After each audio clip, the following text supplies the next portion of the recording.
Bendito y sagrado Jehová, en estos momentos estamos reunidos para alabar tu santo nombre, para buscar redención una vez más, para alegrarnos en tu día santo, pero no lo queremos hacer solos.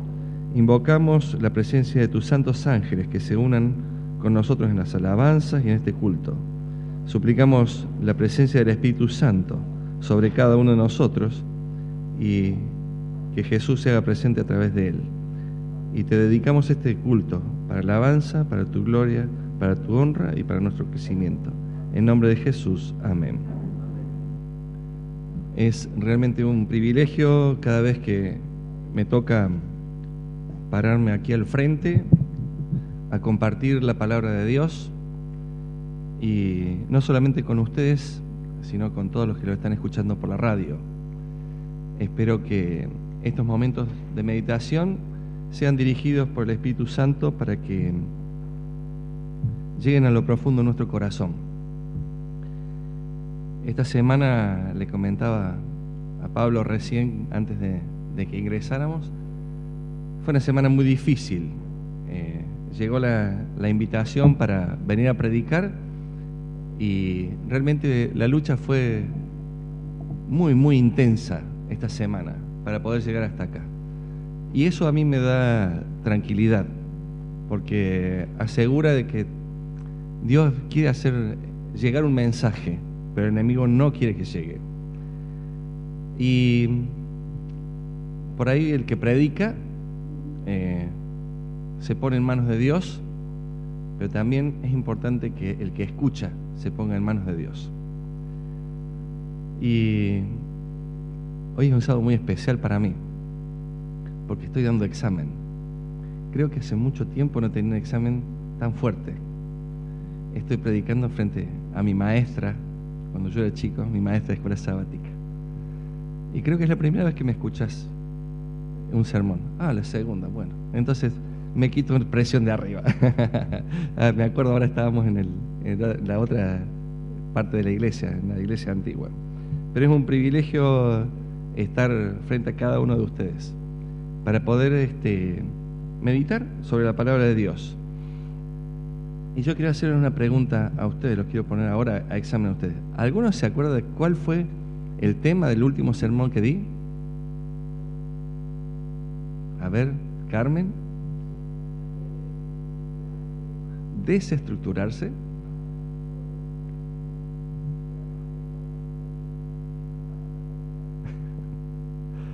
Bueno, uno por lo menos se acuerda. Fue un sermón como para hacer un quiebre. Pasé solo. Hoy no, hoy pasé a la modalidad que estamos acostumbrados. Pero el mensaje pretendo que también llegue y quede. Y este mensaje está apoyado en mucha oración, y aprovechando de que me dijo Pablo que teníamos tiempo, ¿a qué hora almuerzan ustedes habitualmente? 4. Bueno, por ahí es lo mío también, en el trabajo termino almorzando tipo 4, pero hoy vamos a hacer más corto. No, vamos a tener una meditación puntual y vamos a valernos de que no hay historia para los chicos, pero sí traje 3 historias para poder empezar una introducción a meternos en la Biblia. La primera historia es una historia contemporánea y transcurre en Inglaterra. Para aquellos que no son seguidores del fútbol, les comento que hay un equipo muy importante de Londres que se llama el West Ham. Este equipo había salido campeón en el año 1975, y en esos momentos había un chico mirando la televisión que se llama, se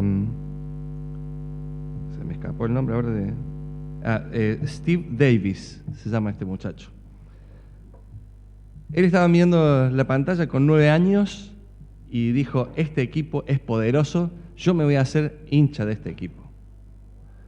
Y así fue que se sumó a la hinchada, siendo un hooligan más de la barra brava, digamos, del equipo del West Ham. Y fue así que, por más que él había nacido en el este de la ciudad de Londres, se hizo club a la opuesta, de un club que no correspondía a su zona de nacimiento. Pero bueno, él eligió eso. Fue así que él con sus amigos que compartía jornada a jornada el ir a la cancha, al finalizar un año quedó todo el verano sin actividad del club, pero empieza a hacer pretemporada. Y en el año 1994, los amigos lo invitan a ir a participar de un encuentro de esos, de pretemporadas que se juegan contra equipos que son insignificantes para ir probando nuevos jugadores, etcétera, etcétera. Y había que trasladarse hasta otra parte que se llama Oxford. Y ahí fueron que se encontraron con el equipo del Oxford City, que es un equipo que jugaba en una liga regional, un equipo totalmente intrascendente. Para el Oxford era el partido de la vida, porque nunca habían jugado contra el West Ham. Y para los del West Ham era un partido más de entrenamiento casi. Y ellos fueron a ver el partido. Tenía una superestrella en esos momentos el equipo del West Ham, que se llamaba Lee Chapman. Era el delantero, el goleador del equipo, la estrella, el que los había sacado adelante en más de un partido. Pero a Steve no le gustaba cómo jugaba. Entonces fueron a esta canchita de un club de barrio y como eran pocos, su voz se destacaba sobre los demás. Y con el lenguaje propio del futbolero, lo increpaba, le decía: sos un atado de berro, dijeron en Córdoba. Sos un burro, sos un perro, ¿cómo vas a errar esa jugada? Y dice que los que estaban lo miraban a él y él seguía, tenía 21 años en esos momentos. 27, perdón. Estaban en pleno juego y el técnico había acordado X cantidad de cambios y ya los había producido todos en el primer tiempo. Cuando comienza el segundo tiempo, justo la estrella del equipo se lesiona. Entonces lo tienen que sacar y queda en desventaja deportiva. Iban ganando 1-0 y era un partido de entrenamiento. Y este muchacho, Steve, desde la tribuna, ni tribuna había, era nada más que una valla, le seguía gritando: pero ¿cómo pudiste perder esa pelota y ahora mirá encima lesionado? Sos un perro, le decía. Todo esto, el técnico del equipo fue y se levantó de la banquilla y se remitió hacia este gritón. El técnico se llama Harry Redknapp. Y se dirigió a él y le dice: ¿vos qué tanto gritás? ¿Vos creés que jugás mejor que Lee Chapman? Y el otro de bocón que era dice: sí. ¿Y de qué jugás? Él siempre jugaba en el barrio de defensa. Dice: de delantero. Bueno, vení. Se lo llevó al vestuario, lo vistió de jugador y lo metió a la cancha. No lo podían creer. A ver, lo bajemos acá. Un jugador que va a ver el entrenamiento de River o de Boca, de pronto lo meten en la camiseta y lo meten a la cancha. El sueño del pibe. El sueño del pibe en estar jugando con su equipo un partido. Bueno, dice que empezó y que los miraba a sus amigos que estaban ahí y estaba eufórico, no podía creerlo. Él estaba en la cancha jugando con las estrellas y encima de delantero. Los del equipo contrario comentan de que era increíble lo que se movía, que al principio nadie lo conocía, y entonces estaban ahí, en que iban las jugadas, iban y venían, y de pronto dice: la primera pelota que viene, y él se queda quieto y lo único que hace es dar un pase, y ese pase fue una buena jugada. Y dice que la tribuna y los pocos locos que había festejaban como si hubiera sido un gol. Llegado el momento 71, pasó algo muy increíble.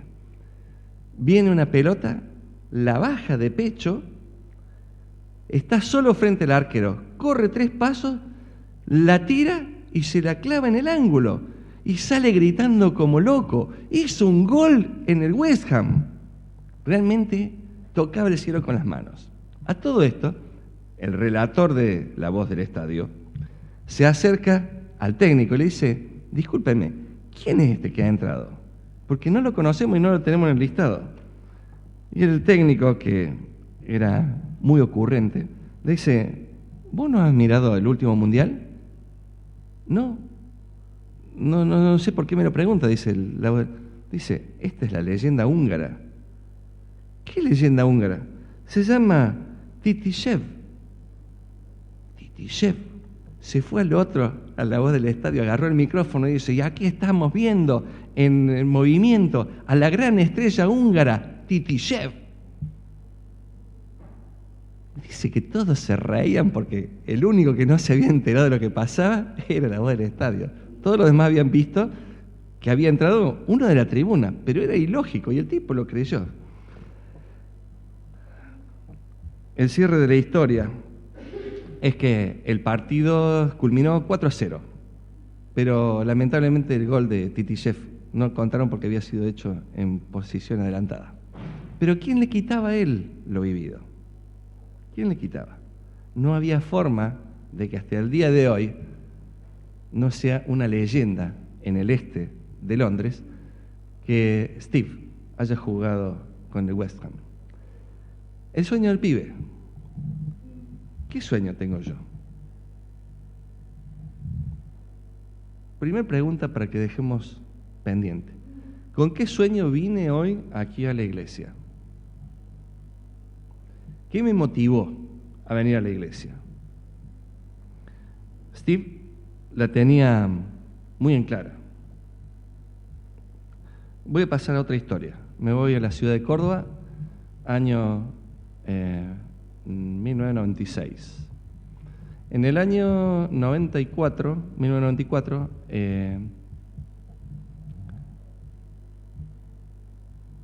Suiza había abierto un cambio de legislación, habilitando a que no solamente los hombres transmitieran la ciudadanía suiza a través de la sangre.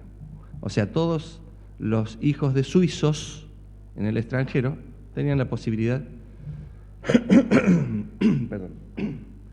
de ser suizos. Eso normalmente se hereda la ciudadanía suiza. Las mujeres no lo podían pasar. Los hijos de suizas en el extranjero no podían ser suizos. Pero en un cambio de legislación abrieron este cambio y dijeron: ¿qué pasa con los que nacieron antes de esta legislación? Y la hicieron retroactiva hasta el 1 de julio del 96. Y transcurrió el tiempo en casa. Mi madre es suiza y en esa época estábamos en hipercrisis. El país, mucho más mi familia. Y de pronto yo estaba en la universidad y digo: estamos a mediados de junio y faltan 15 días para que yo me pueda hacer suizo, porque podía acogerme a ese beneficio. Y me pongo a pensar cuáles eran las condiciones y tenía casi todas las cosas, excepto el dinero. En esos momentos yo trabajaba y mi sueldo, por la crisis que había, equivalía más o menos a 26, 30 dólares máximo. Y lo que yo tenía que pagar eran 120 dólares. Equivalía a 4 sueldos míos, que no los tenía. La crisis era profunda. ¿Qué hacer? Seguía el teórico y mi cabeza estaba en cualquier lado. En realidad no estaba en cualquier lado, estaba viendo cómo conseguir dinero para poder hacer el trámite. Y fue así que se me ocurrió una idea. Ir a un amigo que era mayor que yo, que era empresario, y pedirle la plata. Estaba a 1,5 cuadras de la solución. Me fui, le toqué timbre, 9º B, de Boulevard Chacabuco al 90, y le dije: Vicente, ¿puedo pasar? Y un amigo, Vicente Persiva, ¿se acuerdan? Los cordobeses sí. Le expliqué para qué era el dinero y me dijo, sí, toma, acá tenés $150. No lo podía creer.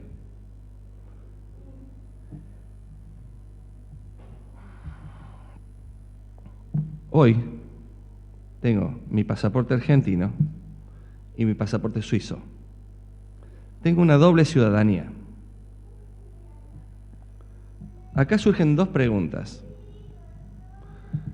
¿Cómo utilizo los medios que tengo a mi alrededor?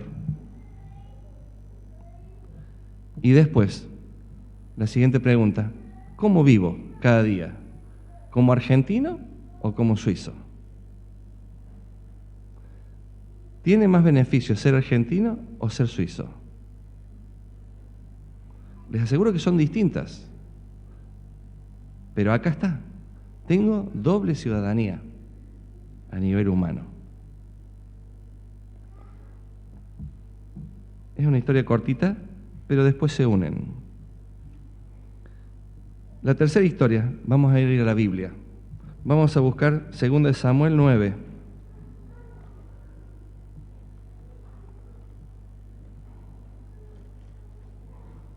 Corría el año 1020 antes de Cristo.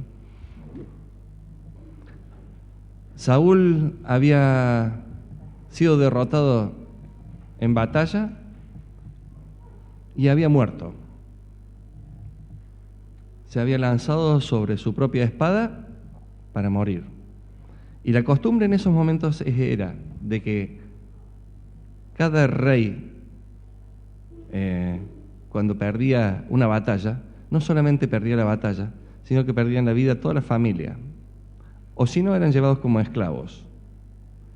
Pero aquí no había un vencedor que estuviera tomando cartas en el asunto de esa manera. Pero sí había muerto gran parte de la familia. Y asume en su lugar David. David había sido íntimo amigo de Jonatán, el hijo de Saúl, quien debía heredar el trono en relación directa, era el heredero. Pero también, si el heredero hubiera muerto, se heredaba de la misma manera que yo estaba heredando vía sanguínea la ciudadanía suiza, se heredaba la capacidad de ser el líder de la nación. Fue así que se producen sucesos que ahora vamos a leer. David, ya en el trono, dice: ¿ha quedado alguno de la casa de Saúl a quien haga yo misericordia por amor de Jonatán? Es el 9:1. Y había un siervo de la casa de Saúl que se llamaba Siba, el cual llamaron para que viniese a David. Y el rey le dijo: ¿eres tú Siba? Y él respondió: tu siervo. El rey le dijo: ¿no ha quedado nadie de la casa de Saúl a quien haga yo misericordia de Dios? Y Siba respondió al rey: aún ha quedado un hijo de Jonatán, lisiado de los pies. Entonces el rey le preguntó: ¿dónde está? Y Siba respondió al rey: he aquí, está en casa de Maquir, hijo de Amiel, en Lodebar. Y vino Mefiboset, hijo de Jonatán, hijo de Saúl, a David, y se postró sobre su rostro, e hizo reverencia, y dijo David a Mefiboset. Y él le respondió, he aquí tu siervo. Y le dijo David: no tengas temor, porque yo, a la verdad, haré contigo misericordia, por amor de Jonatán tu padre, y te devolveré todas las tierras de Saúl tu padre, y tú comerás siempre a mi mesa. Y él, inclinándose, dijo: ¿quién es tu siervo para que mires a un perro muerto como yo? Entonces el rey llamó a Siba, siervo de Saúl, y le dijo: todo lo que fue de Saúl y de su casa, yo lo he dado al hijo de tu señor. Tú pues le labrarás las tierras, tú como tus hijos y tus siervos, y almacenarás los frutos, para que el hijo del Señor tenga pan para comer. Pero Mefiboset, el hijo de tu señor, comerá siempre a mi mesa. Y tenía Siba 15 hijos y 20 siervos. Y respondió Siba al rey: conforme a todo lo que ha mandado mi señor el rey a su siervo, así lo hará tu siervo. Mefiboset dijo al rey: comerás a mi mesa, como uno de los hijos del rey. Y tenía Mefiboset un hijo pequeño que se llamaba Micaía, y toda la familia de la casa de Siba era sirviente de Mefiboset. Y moraba Mefiboset en Jerusalén, porque comía siempre a la mesa del rey y estaba lisiado de ambos pies. Realmente es una historia conmovedora, porque lo que correspondía era que Mefiboset en esos momentos fuera muerto. Así lo indicaban las costumbres, la usanza, porque no había posibilidad que hubiera un rey y un heredero que le disputara el cargo. Cuenta la historia de que Mefiboset estaba lisiado de los dos pies, las dos piernas, porque al momento de la matanza, una sierva lo tomó en sus brazos y salió huyendo. Y en la huida se cayó y Mefiboset quedó lisiado. Habrá tenido una quebradura en la médula, algo habrá pasado. Pero él había quedado en esas condiciones lisiado. Y estaba tirado en Lodebar, allá, como un perro, como un pordiosero, sin posibilidad de recuperación. ¿Qué capacidad tenía él de hacer algo? Ninguna. No tenía medios a su alcance. No tenía capacidades motrices adecuadas. En esa época no existían las sillas de ruedas. Dependía absolutamente de que otra persona sea la que lo trasladara. Y así era como él vivía. Teniendo la posibilidad de ser el rey, estaba haciendo un despojo humano. Y ahora empezamos a vincular las historias.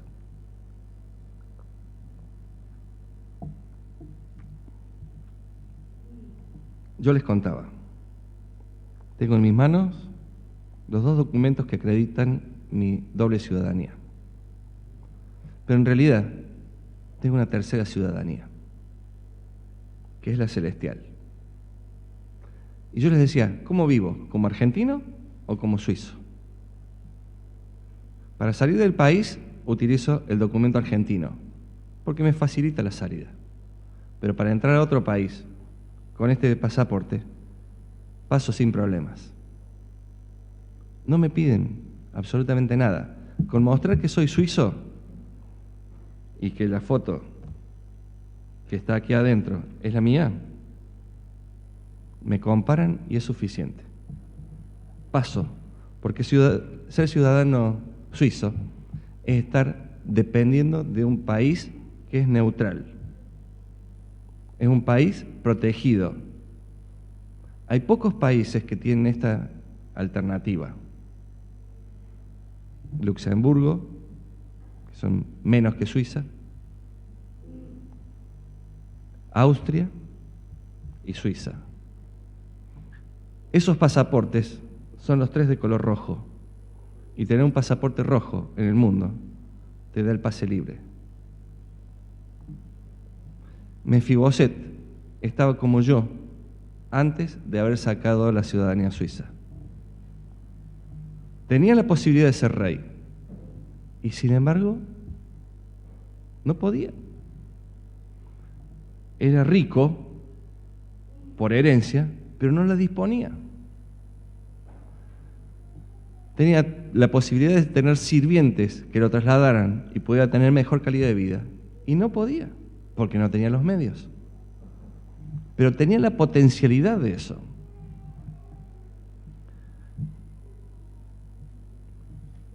Mefiboset representa mi vida y los representa a ustedes, que tienen la posibilidad de ser hijos de Dios, que tienen la posibilidad de ser príncipes herederos del reino celestial, que tenemos la posibilidad de ser pueblo ya adquirido, nación santa. Pero lamentablemente nos está faltando algo. Nos está faltando algo que tenemos que hacer para poder llegar a disfrutar plenamente, día a día, de ser realmente representantes del reino de Dios, de vivir de esa manera, de poder estar todos los días comiendo a la mesa del rey, vistiendo la ropa del rey, sintiéndonos herederos. ¿Qué nos está faltando? Tengo aquí en mis manos una carta.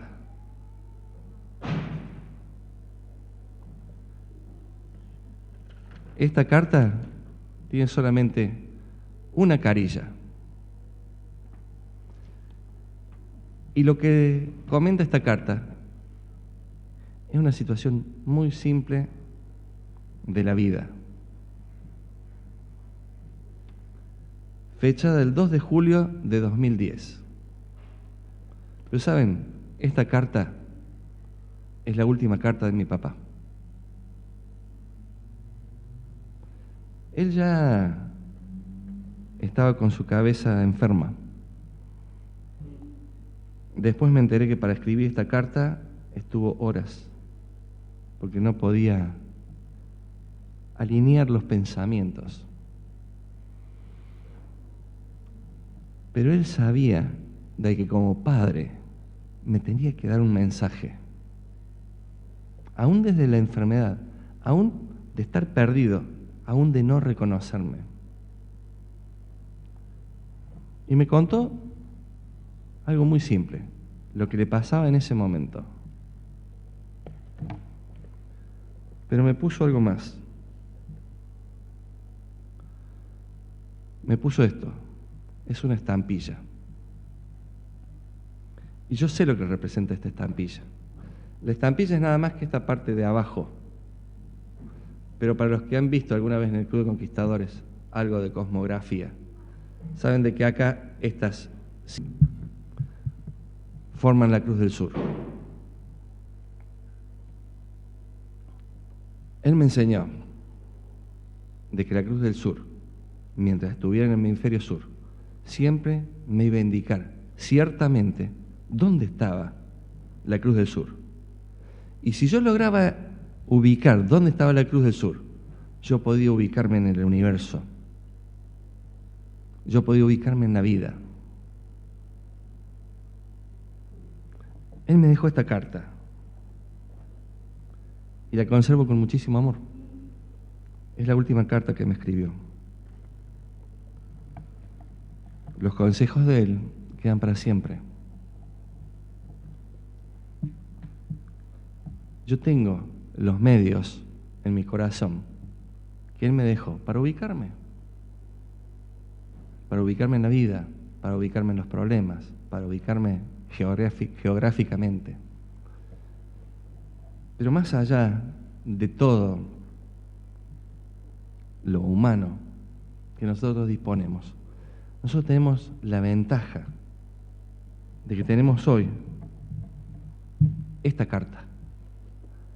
Esta carta que es la carta que nuestro Padre nos ha escrito.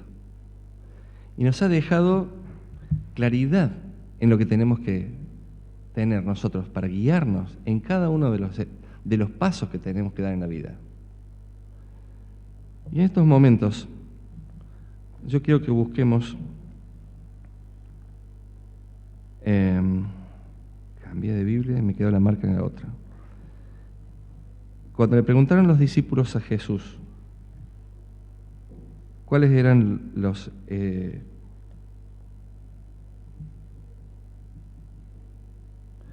cuáles eran las señales de los últimos tiempos, Él les dijo, ahora se me ha perdido acá,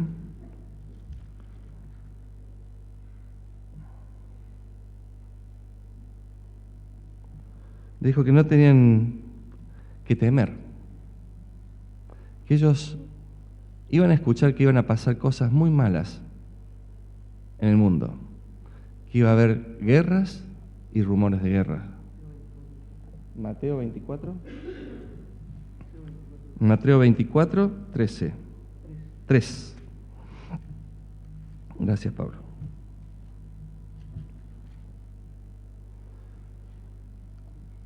Dice, porque vendrán muchos en mi nombre diciendo, yo soy el Cristo, y a muchos engañarán, y oiréis de guerras y rumores de guerras. Mirad que no os turbéis, porque es necesario que todo esto acontezca, pero aún no es el fin, porque se levantará nación contra nación, reino contra reino, y habrá pestes y hambres y terremotos en diferentes lugares. Y así sigue describiendo todo lo que hasta este momento estamos viviendo. Hace falta cruzar la cordillera para ver el último terremoto que ha habido fuerte. Este terremoto ha sido el número 21 en la escala de los peores terremotos. Pero todavía queda más. Dice, aún esto todavía no es suficiente. Porque nosotros tenemos que esperar en paz. Porque cuando nosotros vamos a encontrar consejos. Dice, aunque andes en valle de sombra o de muerte, no temeré mal alguno. ¿Por qué? Porque tú estarás conmigo, dice. Es así. Tenemos consejos frente a cada cosa, pero también tenemos consejos para ubicarnos en el tiempo. Cuando nosotros vamos al libro de el Apocalipsis, el capítulo 13,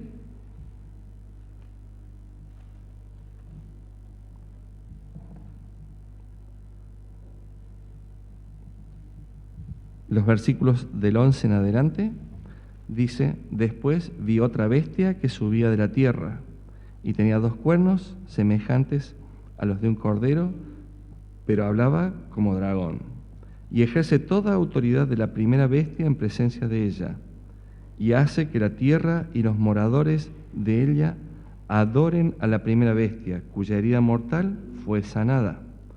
También hace grandes señales, de tal manera que aún hace descender fuego del cielo a la tierra delante de los hombres, y engaña a los moradores de la tierra con señales que se le permitirían hacer en presencia de la bestia, mandando a los moradores de la tierra que le hagan imagen a la bestia que tiene la herida de espada y vivió, y le permitió infundir aliento a la imagen de la bestia, para que la imagen hablase e hiciese matar a todos aquellos que no la adorasen.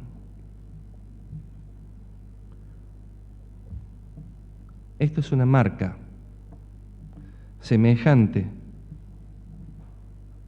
a la que nosotros hemos visto en esta figura. Esta es una marca que permanece en el cielo. La otra marca que acabamos de leer permanece en la historia. Está desde siglos. Casi 20 siglos atrás fue escrita esta marca. Yo nací dentro de la iglesia. 3ª generación de adventistas. Pero si yo no sigo las marcas, no sirve de nada. El título de ser adventista no dice nada. Hay que serlo. Y cuando el otro día le comentaba a Miguel y a Carmen, habíamos estado escuchando viendo algunos videos referidos a la última bula papal, que se llama la bula de la misericordia. Y yo le decía, he estado viendo la película que se filmó en Cosquín. Coqui, ¿la tenés? Estaba viendo la película esa. Y yo decía, pensar que eso, cuando yo andaba en los brazos de mis padres y de la familia y de los amigos, estaban filmando esa película. Teodoro, vos estuviste también en esa película. Bueno, esos hechos que se filmaron en esa época son los de hoy. Yo sé que me está escuchando gente por la radio y dice, ¿de qué está hablando este muchacho?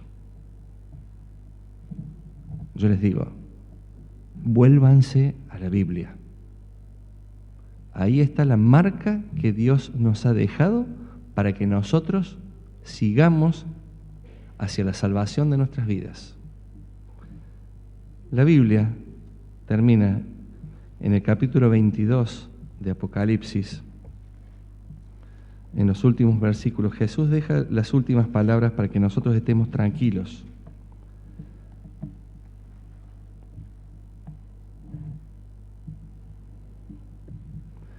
En el capítulo 22, versículo 12, Jesús dice, «He aquí yo vengo pronto, y mi galardón conmigo, para recompensar a cada uno según su obra.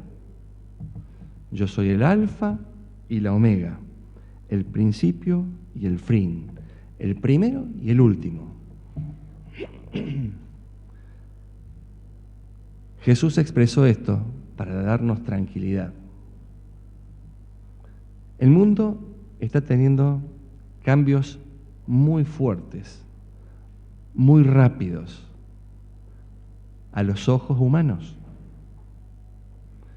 Pero hace 20 siglos estaban escritos.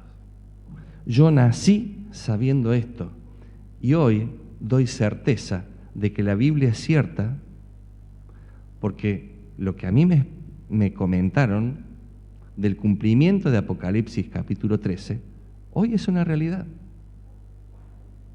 No es casual que el Papa Francisco se haya parado frente a todos los diputados y senadores de Estados Unidos y haya sido aplaudido. Eso está expresado en la Biblia hace 20 siglos y da cumplimiento a la profecía. ¿Qué vamos a hacer nosotros?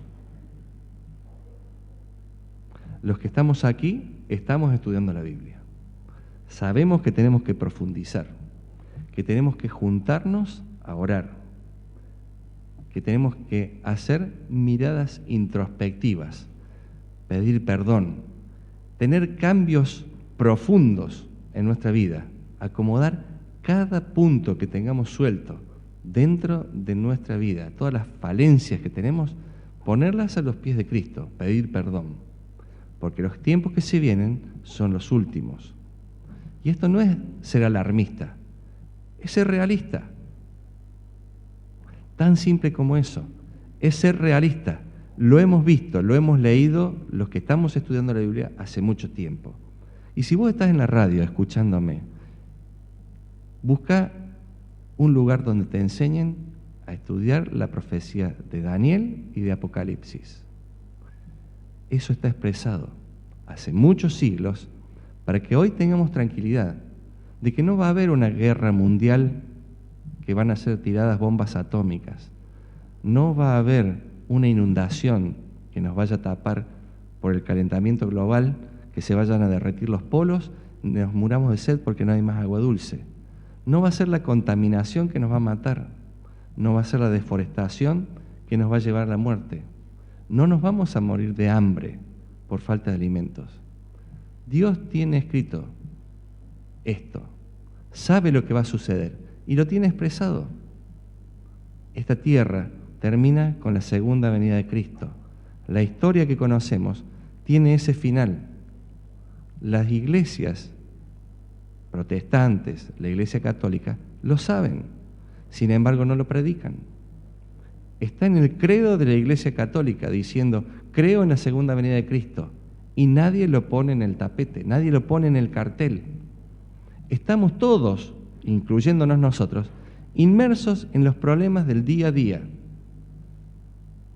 comprando, vendiendo, casándonos, dándonos en casamiento.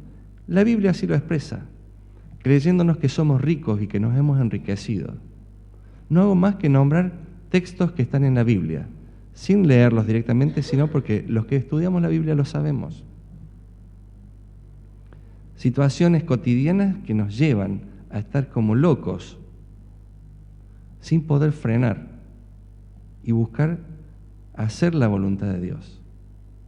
Estamos viendo que si asume otro partido político o no, y eso nos lleva a la vida. Y eso no es lo importante. Lo importante es que hoy vos busques a Jesús, que busques estar en sus brazos, que busques definir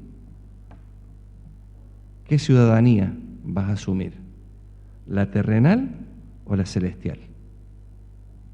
¿Te vas a quedar cumpliendo el sueño del pibe de haber jugado en el conocimiento de la palabra de Dios por un día y hasta haber hecho un gol de haber llevado los pies de Cristo a un amigo?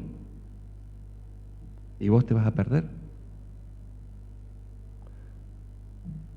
¿Te vas a quedar manejando solamente los elementos que tenés a tu alcance para poder ser una persona famosa o exitosa a ojos humanos? ¿O te vas a poner definitivamente en manos de Dios?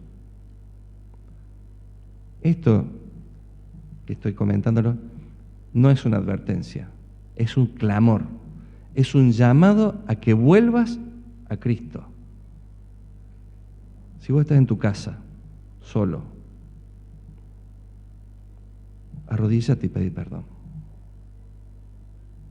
Si en tu casa estás con problemas, busca a Dios, Él tiene la solución. Si estás enfermo, Él tiene la sanidad para vos. Si estás acá, en la iglesia, y has venido con problemas, entrégaselos a Jesús. La solución no es lo inmediato, es lo inmediato. Jesús viene pronto. Estemos preparados.